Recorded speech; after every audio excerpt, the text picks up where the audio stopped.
आज बहुत अच्छा लगा, बहुत समय के बाद संसद में चर्चा हो रही है।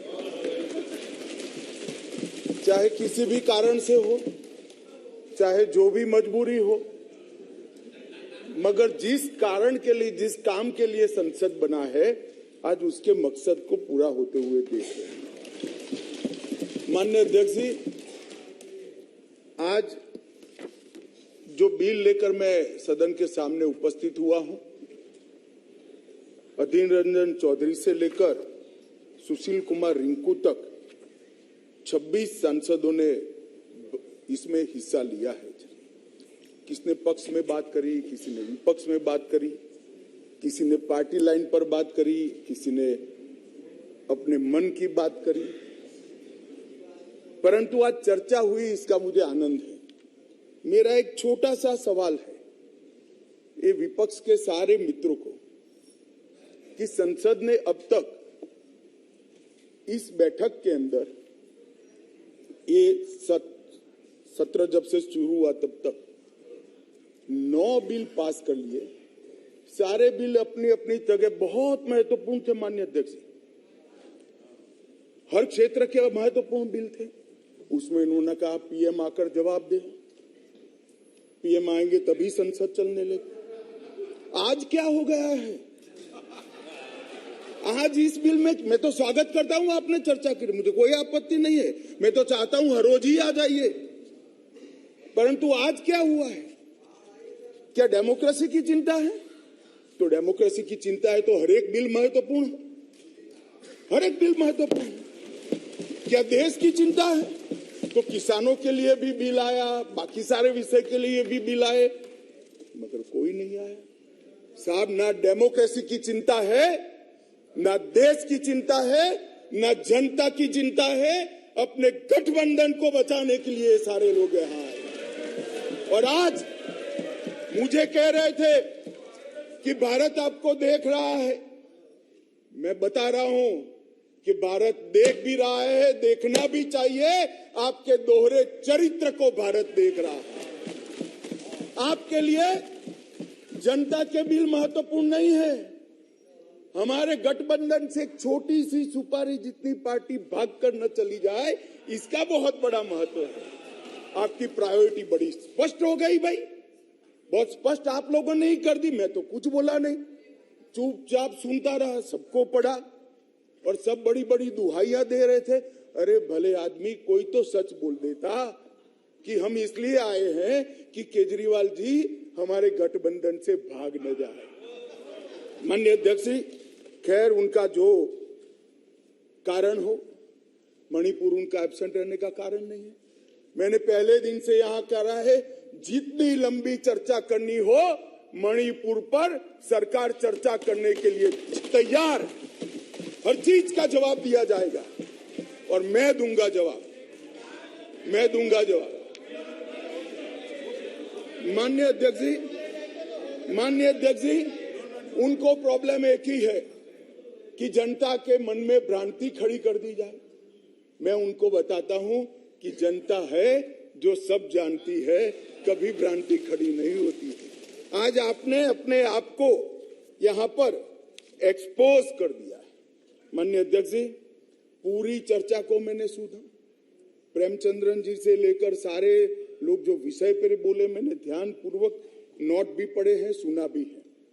माननीय अध्यक्ष जी, ये फिर से मैं एक बार कहता हूं कि सदन जनता को गुमराह करने की जगह नहीं है।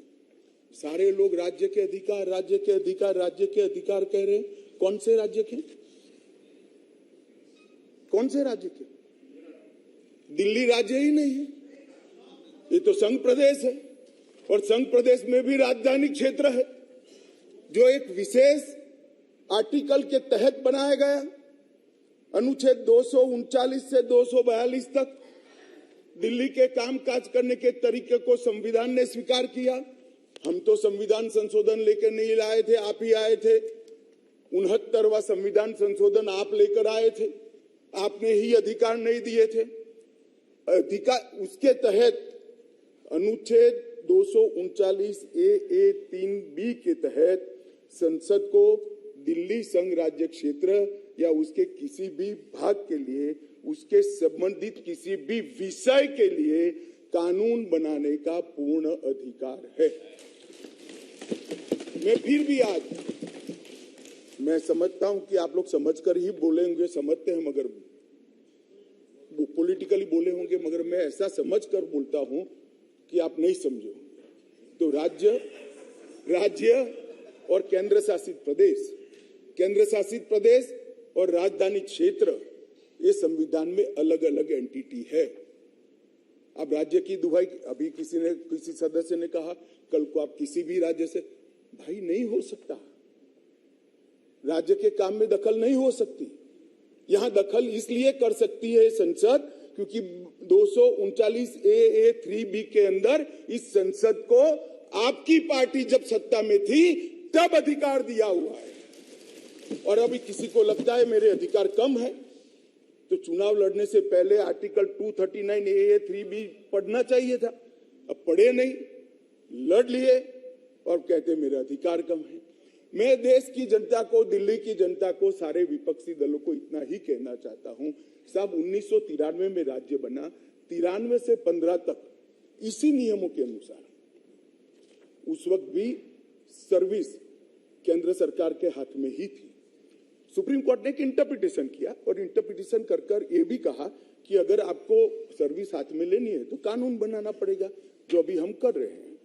तो 93 से लेकर 2015 तक किसी भी मुख्यमंत्री को कभी भी झगड़ा नहीं हुआ। आप भी आए, हम भी आए, ऊपर हम भी थे, आप भी थे, क्योंकि झगड़ा इसलिए नहीं हुआ कि जो भी आए, मैं तो आपके वखान कर रहा हूं अधीर रंजन जी, समझिए, चाहे कांग्रेस हो या बीजेपी, जो भी आए उनका मकसद दिल्ली की जनता की सेवा करना था। अगर सेवा करनी है तो झगड़ा करने की जरूरत नहीं, मगर अधिकार चाहिए तो झगड़ा करने, और झगड़ा करने का स्वभाव ही हो तो क्या कर सकते हैं। हम तो रिसीविंग एंड पर है, भाई झगड़ लो, अब क्या कर सकते हो।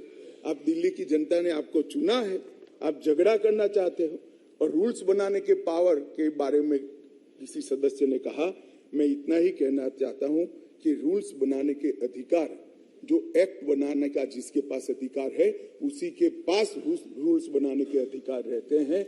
एक्ट बनाने का अधिकार भारत सरकार को है तो एक्ट के रूल बनाने का अधिकार, ये बेसिक समझ का विषय है।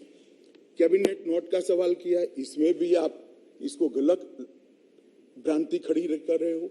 आप ध्यान से पढ़ लीजिएगा, कैबिनेट नोट आज भी कोई भी राज्य हो, आप लोग की कई राज्यों में सरकार है, वहां कैबिनेट नोट कैबिनेट सचिव की साइन से ही कैबिनेट में जाती है। फाइल पर मंत्री की अप्रूवल होती है। यहां पर क्या होता था, जब घपले घोटाले वाली कैबिनेट नोट हो, सचिव के पास जाती ही नहीं थी, मुख्य सचिव के पास जाती ही नहीं थी।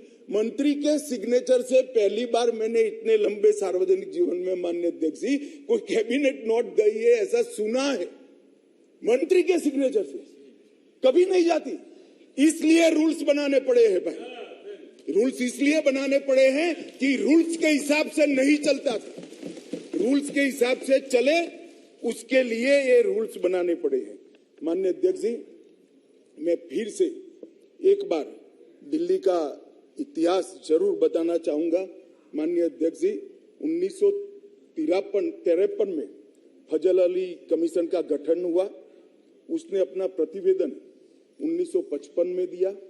उसके पहले पट्टाभी सीतारामैया की कमेटी बनी। उसके बाद 56 में संविधान संशोधन कर यूनियन टेरिटरी की अवधारणा आई। इसके साथ साथ दिल्ली म्युनिसिपल कॉर्पोरेशन एक्ट 57 नगर नियम अधिनियम लागू कर दिया गया। और 87 में जब सरकार या कमेटी बनी, उसके बाद दिल्ली को राज्य देने का निर्णय किया गया। 249A के तहत इसका विस्तृत वर्णन दिया हुआ है और 69वें संविधान संशोधन के द्वारा इसको लिया गया। मैं एक जो रिपोर्ट है इसका कोट भी पढ़ना चाहता हूं। पहले मैंने जवाहरलाल नेहरू जी को पढ़ा, आम्बेडकर जी को पढ़ा, श्री रिंकू जी आम्बेडकर जी को कह रहे थे, कि अम्बेडकर की भावना के खिलाफ काम करे हो। रिंकू जी, हम तो अम्बेडकर जी की भावनाओं के अनुसार काम कर रहे हैं। अम्बेडकर जी ने कहा था कि केंद्र के तहत रहना चाहिए, और माननीय अध्यक्ष जी बालकृष्ण रिपोर्ट में साफ शब्दों में कहा, मैं कोट अनकोट कहता हूं, दिल्ली की कार्यप्रणाली और सेवा प्रणाली, कार्यप्रणाली और सेवा प्रणाली केंद्र सरकार के अधीन होनी चाहिए। संविधान में संशोधन के दौरान तत्कालीन गृह मंत्री ने भी अपने वक्तव्य में ये बात को, रिपोर्ट को कोट किया, और उन्होंने कहा कि बालकृष्ण समिति ने पूरे विश्व की राजधानियों की कार्यप्रणाली और सेवा प्रणालियों का अध्ययन करके ये प्रस्तुत किया है, जिसका हम पालन कर रहे हैं। और उस वक्त गृह मंत्री कांग्रेस के थे। तो आपको ये मालूम होना चाहिए कि आप जब एक उंगली हमारे सामने करते हो तो 3 उंगली आपके सामने होती है। और मैं तो कहता हूं उस वक्त उचित ही किया था, और आज हम जो कर रहे हैं वो ही उचित ही कर रहे हैं। इसलिए आप, जैसा मैंने कहा कि आप गठबंधन को बढ़ाना चाहते हो, आपके मन में ऐसी कल्पना है कि गठबंधन बड़ा करेंगे तो शायद मोदी जी के खिलाफ चुनाव जीत जाएंगे। भाई, और 2-3 लोगों को ढूंढ लाओ, जितने हो सके इतना इकट्ठा कर लो, अगले प्रधानमंत्री नरेंद्र मोदी जी ही बनने वाले हैं। परंतु कम से कम इसके लिए 130 करोड़ की जनता के सामने इतने एक्सपोज न हो। हर बिल आता है, नहीं मणिपुर पर चर्चा, मैं मणिपुर पर चर्चा करने के लिए आता हूं, नहीं मणिपुर पर चर्चा नहीं, हम विरोध करेंगे, यहां आ जाएंगे, मेरे सामने बोर्ड लेकर खड़े हो जाएंगे। ठीक है भाई, करो, मगर जैसे ही गठबंधन टूटने वाला बिल आया, मणिपुर भी याद नहीं आया, डेमोक्रेसी भी याद नहीं आई, दंगे भी याद नहीं आए, सब इकट्ठा होकर देखो सामने बैठे, सारे इकट्ठा, और 130 करोड़ की जनता को बताते हैं हमें मणिपुर की चिंता नहीं है, हमें चुनाव की चिंता है, हमें डेमोक्रेसी की चिंता नहीं है, हमें चुनाव की चिंता है, हमारी पार्टी के कोई सिद्धांत नहीं है, केवल और केवल राजनीति में, चुनाव जीतने के लिए राजनीति में है। और बताइए भैया, आप बाहर जाकर मीडिया को, अगर ये नहीं है तो सारे बिल में क्यों एब्सेंट रहे? सारे बिल महत्वपूर्ण नहीं है क्या? सारे बिल महत्वपूर्ण है, आपको रहना चाहिए था, मगर ये बिल इसलिए महत्वपूर्ण है कि ये बिल आपके गठबंधन को क्षति करता है। और मैं एक बात आगे कह देता हूं कि ये बिल पास होने के बाद वैसे भी आपका गठबंधन टूट जाने वाला है, केजरीवाल जी आपको बाय बाय कर देंगे।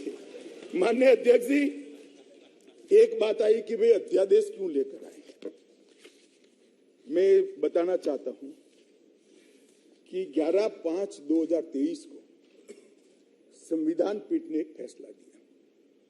अब संविधान पीठ के फैसले को कोई ध्यान से पढ़ेगा तो वो फैसला कहता है, इन वे संविधान पीठ ने 2 जजों की खंडपीठ का, बेंच का गाइडेंस किया है।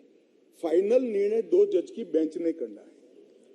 वो अभी डेट लगी भी नहीं है, मैटर लगी भी नहीं है। 11/5/23 को जजमेंट आया, और 11/5/23 को ही दिल्ली सरकार के सेवा विभाग ने, मंत्री ने एक परिपत्र घोषित कर दिया अपने सिग्नेचर से। फिर से मैं कहता हूं, परिपत्र सचिव करते हैं, यहां मंत्री करते हैं। आज 5:30 बजे तक पात्र अधिकारियों की सूची के साथ जो इस पद तैनात किए जा सके, सचिव सेवाएं की तैनाती, मतलब सर्विस जो देखते हैं वो सचिव की तैनाती के लिए नोट प्रस्तुत किया जाए। अभी तो सुप्रीम कोर्ट ने निर्णय करना बाकी, इन प्रिंसिपल निर्णय किया है, इसके पर 2 जजों की बेंच ने निर्णय करना है, इसको घोषित करना है, आप अमल करने कर दी। सोशल मीडिया में घोषणा कर दी कि सेवा विभाग के सचिव श्री आशीष माधेराव मोरे का ट्रांसफर कर दिया गया है। ध्यान देने की बात है कि जो मैं कह रहा हूं वो फिर से पढ़ रहा हूं, 11/5/23 के निर्णय के पैरा 165 में न्यायालय की नियमित बेंच को इस मामले का निपटारा करने का आदेश दिया गया था, जो अभी बैठी ही नहीं थी। शाम को ही इन्होंने तो इम्प्लीमेंटेशन चालू कर दिया। इसके बाद सतर्कता विभाग, विजिलेंस मंत्री जी ने सभी सहायक निर्देशकों को आदेश दे दिया कि विशेष सचिव सतर्कता विजिलेंस कमिश्नर को के सचिव है विजिलेंस के, उसको रिपोर्ट न करिए, रिपोर्ट मत करिए। क्यों? अभी जजमेंट नहीं आया। क्यों? क्योंकि अब कारण कहता हूं, इसलिए न करना का किया जाए। इसके बहुत सारे कारण हैं, मैं बताता हूं। मित्रों, माननीय अध्यक्ष जी, दिल्ली के सतर्कता विभाग को सबसे पहले क्यों निशाना बना गया? अगर सेवा के अधिकार मिल गए, चलो मैं 1 मिनट के लिए मान लेता हूं मिल गए, तो सबसे पहले कोई क्या करेगा? रोड एंड बिल्डिंग की चिंता करेगा, पीने की पानी की चिंता करेगा, साफ सफाई की चिंता करेगा, आरोग्य की चिंता करेगा। इन्होंने विजिलेंस की चिंता करी। बोलो, प्रायोरिटी तो देखिए साहब इनके साथी की, विजिलेंस की चिंता करी। भला विजिलेंस की चिंता क्यों करी? इससे दिल्ली की जनता का क्या भला होने वाले था? मैं बताता हूं। क्योंकि विजिलेंस विभाग को इसलिए निशाना बना गया, माननीय अध्यक्ष जी, कि इसमें बहुत सारी संवेदनशील फाइलें बंद पड़ी थी। कौन सी फाइलें थी? कौन सी फाइलें थी? जरा आप ध्यान से सुनना भाई। जिसके बारे में बड़े बड़े आवाज से आर्गुमेंट्स कर रहे थे, उनका एक्ट सुनना। आबकारी घोटाले के संबंधित फाइल, शराब की आबकारी घोटाले की फाइल, न्यायालय द्वारा जो आदेश किया था, इसका ओपिनियन जो देना था, वो फाइल विजिलेंस डिपार्टमेंट में थी, जिसके तहत उनके पूर्व डेप्यूटी चीफ मिनिस्टर जेल में बैठे हैं। अब वो फाइल कैसे इनके हाथ में दे?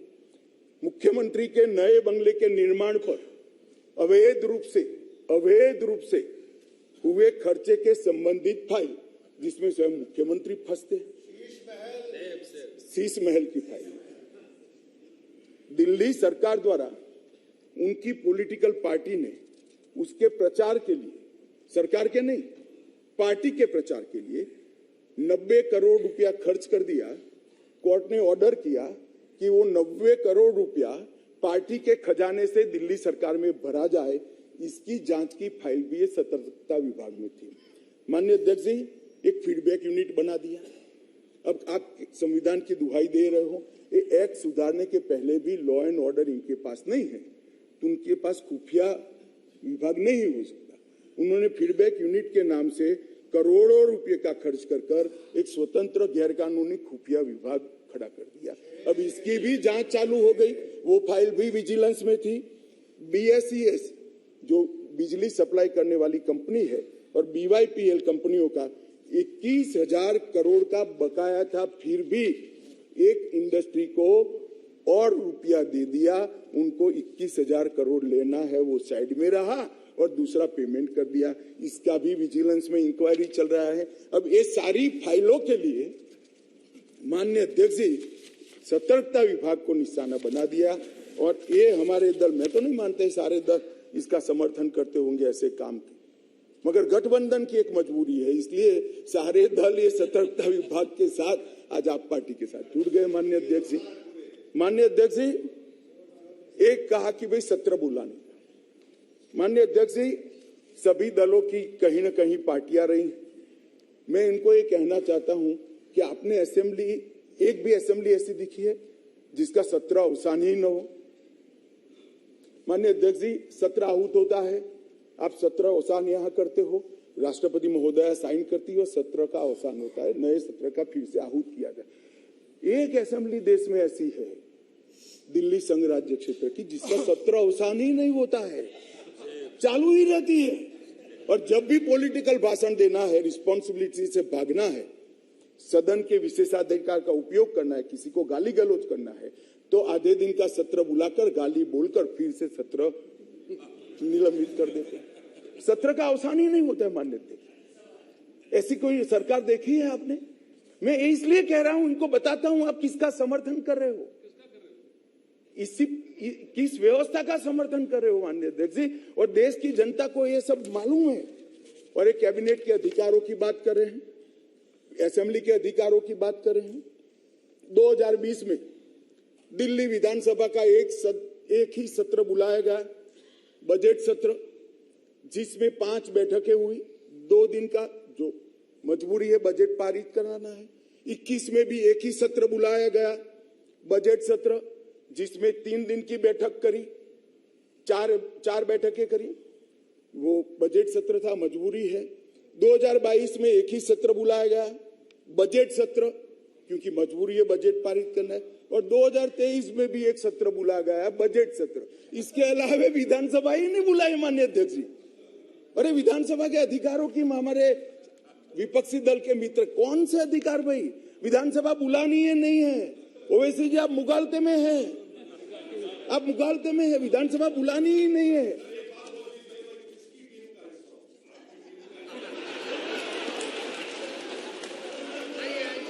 ऐसा है ओवैसी जी, मैं तो चाहता हूं आप अपनी स्वयं टीम बनाओ।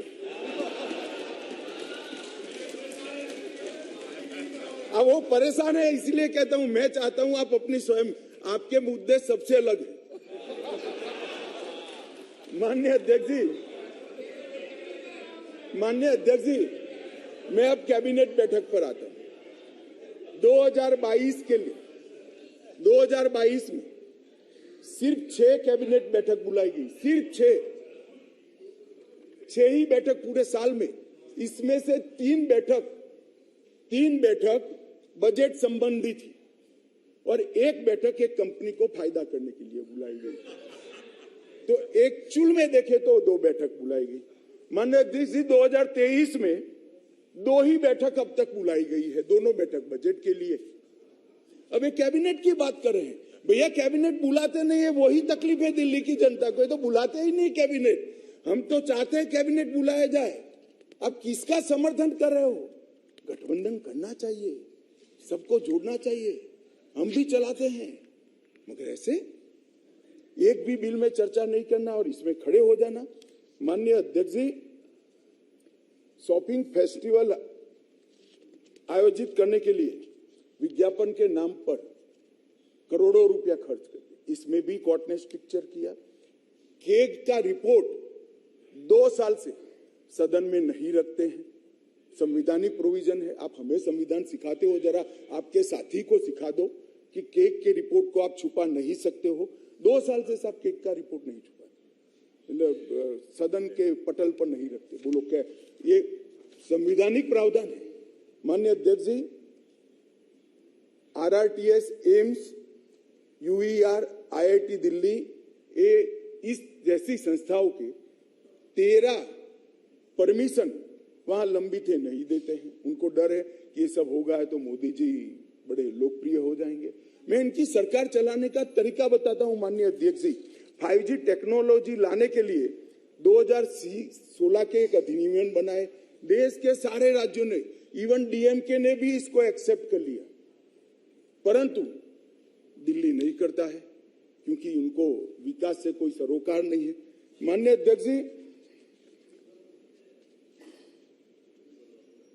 2013 से जो सिविल सर्विस बोर्ड की हमने रचना की, इसको लेकर ये आगे गए। माननीय अध्यक्ष जी, मैं सदन के सामने और आपके माध्यम से देश की जनता को बड़ी विनम्रता के साथ कहना चाहता हूं कि ये अध्यादेश और बाद में अब जो बिल में कन्वर्ट हो रहा है, वो विधेयक लेकर मैं आया हूं, ये संपूर्णतया संविधान सम्मत है और केवल दिल्ली की जनता के कल्याण के उद्देश्य से बनाया गया है। हमारा कोई राजनीतिक उद्देश्य इसके लिए नहीं है। माननीय अध्यक्ष जी, मैं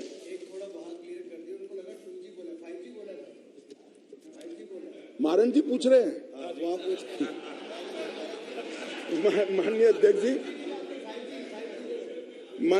जी,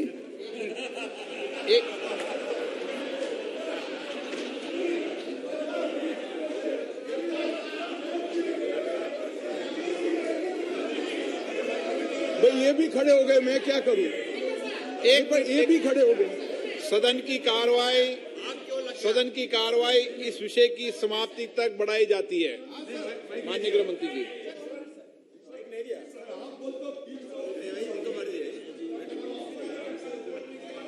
में क्या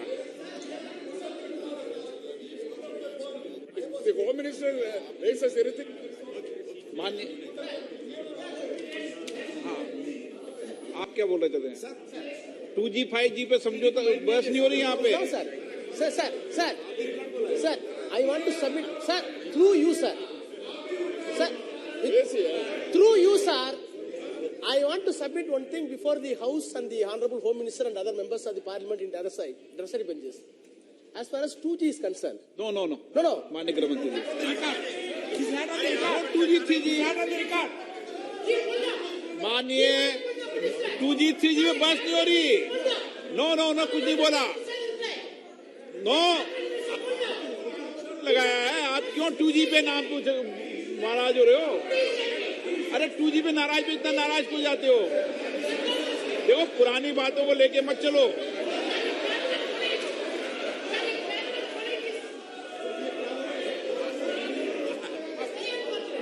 वो 2G अध्यक्ष जी रिकॉर्ड पर नहीं है, बता दीजिए इनको। देखिए वो रिकॉर्ड में नहीं है। आप क्यों रिकॉर्ड पे लाना चाहते हो बात? अरे ऑनरेबल मेंबर वो रिकॉर्ड में नहीं है, आप क्यों रिकॉर्ड में लाना चाहते हो बात? ऑनरेबल मेंबर वो रिकॉर्ड में नहीं है। ओके नो रिकॉर्ड ओके माननीय गृह मंत्री जी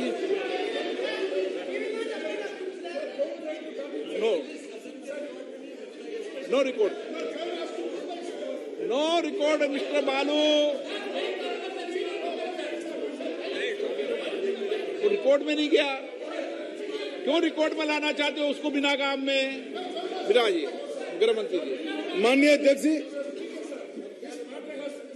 बालू जी, चलो आप कहेंगे जब 2G 3G पे चर्चा करा लेंगे, अभी गृह मंत्री जी की चर्चा करने दो। हाँ जी मैं करता हूँ बाद में। ओके बालू जी रिकॉर्ड पर नहीं है, प्लीज। रिकॉर्ड पर नहीं है, रिकॉर्ड में नहीं है। माननीय अध्यक्ष जी, कुछ सदस्यों ने टिप्पणियां करी है, मैं जरूर जवाब देना चाहता हूं। मैं तो सीधा साधा भाषण करने आया था नियमों के अनुसार, मगर राजनीतिक टिप्पणियां कर गई तो मुझे जवाब देना पड़ेगा। माननीय अध्यक्ष, राजीव रंजन जी ने कहा कि लोकलाज होनी चाहिए, लोकलाज होनी चाहिए। राजीव रंजन जी लोकलाज आप तो मत ही बोलिए, क्योंकि जिस चारा घोटाले को लेकर बिहार की जनता के सामने गए थे, आज चारा घोटाला करने वालों के साथ आप बैठे और फिर से गठबंधन के लिए। लोकलाज आपके मुंह में अच्छा नहीं लगता। माननीय अध्यक्ष जी, ये जो गठबंधन बना है यूपीए का, ये यूपीए का गठबंधन नहीं है, ये सत्ता के स्वार्थ के लिए बना है। बंगाल में माननीय अध्यक्ष जी, कम्युनिस्ट पार्टी, तृणमूल कांग्रेस और कांग्रेस तीनों लड़ती है। हर रोज ममता जी को हमारे अधीर रंजन जी क्वेश्चन करते रहते हैं, मगर बेंगलोर में साथ में बैठेंगे। जेडीयू और आरजेडी, जेडीयू का जन्म ही, माननीय अध्यक्ष जी, जेडीयू का जन्म ही आरजेडी का विरोध करने के लिए हुआ। यूनाइटेड जनता दल तोड़ दिया, वो जेडीयू आज सत्ता प्राप्त करने के लिए गठबंधन में है। जो बाला साहब ठाकरे के सिद्धांतों पर चलते थे, वो आज कांग्रेस के साथ बैठे हैं। माननीय अध्यक्ष जी, केरल में, माननीय अध्यक्ष जी, केरल में कम्युनिस्ट, कांग्रेस और एलडीएफ और यूडीएफ दोनों आमने सामने थे। माननीय अध्यक्ष जी, सत्ता के कारण दोनों इकट्ठा आए हैं। सुरेश जी, केरल की जनता इस बार पूछेगी। माननीय अध्यक्ष जी, माननीय अध्यक्ष जी, मैंने दयानिधि मारन जी को सुना, बहुत पेशन के साथ संविधान की दुहाई दे रहे थे। मारन साहब, आपको संविधान की चिंता नहीं है, एन मन एन मक्कल से आप डरे हुए हो। हमारी जो यात्रा शुरू हुई है, इसने डर खड़ा किया है। माननीय अध्यक्ष जी, शशि थरूर जी ने कहा माननीय अध्यक्ष जी, शशि थरूर जी ने कहा कि कांग्रेस की सरकार होती या आपकी सरकार होती तो ऐसा करते। भाई, कांग्रेस की सरकार और हमारी सरकार दोनों दिल्ली में रहा था, मगर हमने ऐसा किया ही नहीं था, तो ऐसा करने का सवाल ही पैदा नहीं हो रहा। बहुत अच्छे तरीके से चलता था, कोई झगड़ा नहीं था। माननीय अध्यक्ष जी, मैं अंत में इतना ही कहना चाहता हूं, अभी भी समय है, वोटिंग बाकी है, यही समय है, सही समय है। विचार बदलिए, जनता देख रही है, जनता सब कुछ जानती है कि 9 बिलों में उपस्थित न रहने वाला समूचा विपक्ष आज गठबंधन बजाने के लिए अखाड़े में उतर गया। माननीय अध्यक्ष जी, ये सदन के अंदर निहित स्वार्थनीतिक उद्देश्यों के कारण ना भाषण देने चाहिए, ना वोटिंग करनी चाहिए। सदन के अंदर वोटिंग 130 करोड़ की जनता के भले के लिए करनी चाहिए। मैं अंत में फिर से अपील करता हूं कि अभी भी जनता देख रही है, यही समय है मन बदलने का। एक बार मन बदल दीजिए तो शायद जनता यूपीए के पाप माफ भी कर दे। अध्यक्ष जी, सभी का बहुत बहुत धन्यवाद।